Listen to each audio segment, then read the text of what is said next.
এই ত্রিভুবনে কেউ কারো নয়। আজকে হয়তো বা আপনার শরীরটা ভালো আছে, কাজ করতে পারছেন, 2 পয়সা ইনকাম করতে পারছেন, এই জন্য আপনার বউয়ের কাছে আপনি ভালো, তার চাহিদাগুলো আপনি পূরণ করতে পারছেন, যখন যেটা চাচ্ছে দিচ্ছেন আপনি, তাই আপনার বউয়ের কাছে আপনি আজ ভালো। আপনার ছেলে মেয়ে যদি থেকে থাকে, হয়তো তারা অনেক কিছু চাওয়ার আগে দিয়ে দিচ্ছেন, তাই তাদের কাছে আপনি অনেক ভালো একজন পারসন। আপনার বাবা মাকে ঠিক মতো দেখাশোনা করছেন, তাদের যা যা লাগে পাই টু পাই দেওয়ার চেষ্টা করছেন, তাই তাদের কাছে আপনি ভালো একজন সন্তান। এলাকার ছোট ভাই বাদারদের কাছে অনেক বেশি আপন আপনি, আপনার নাম সব জায়গায় থাকে,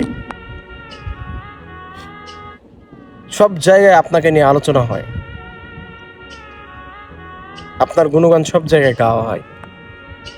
কারণ একটাই, তাদের চাহিদাগুলো আপনি পূরণ করছেন।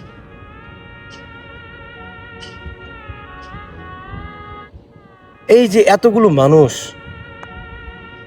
সবাই যে আপনাকে ভালোবাসছে, কেন জানেন? শুধু টাকার জন্য।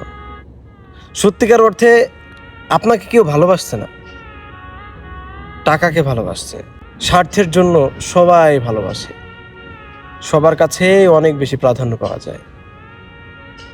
কিন্তু আজকে আল্লাহ না করুক, যদি আপনি অ্যাক্সিডেন্ট হয়ে অচল হয়ে যান না, ইনকাম করার মতো কোনো ওয়ে না থাকে, তাহলে যে মানুষগুলোর কাছে আপনি এত প্রিয়, এত ভালোবাসা পাচ্ছেন, সেই মানুষগুলোই আপনাকে ছেড়ে চলে যাবে।